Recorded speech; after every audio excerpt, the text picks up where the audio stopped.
नमस्कार मित्रांनो. ज्या क्षणाची आपण गेली अनेक महिने वाट पाहत होतो तो अखेर क्षण आलाय. नेटफ्लिक्सने One Piece into the Grand Line म्हणजेच सीझन 2चा ट्रेलर रिलीज केला आहे. आजच्या व्हिडिओमध्ये आपण या ट्रेलरचं डिटेल ॲनालिसिस करणार आहोत.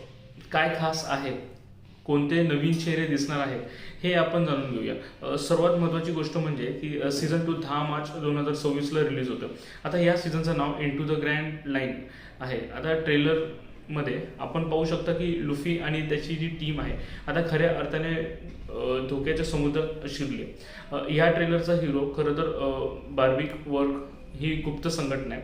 आपल्याला मिस्टर 3 आणि मिस वेनसडे आणि सर्वात महत्त्वाचं म्हणजे की मिस ऑल संडे म्हणजेच निको रॉबिन यांची पहिली झलक पाहायला मिळते. कास्टिंग एकदम परफेक्ट आहे.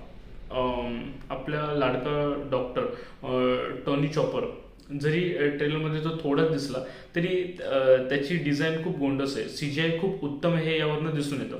मित्रांनो, प्रामाणिकपणे सांगायचं झालं तर सीझन 1 नंतरच्या लोकांच्या अपेक्षा खूप वाढलेल्या होत्या, पण हा ट्रेलर पाहून असं वाटतं की निर्मात्यांनी मेहनत घेतलेली.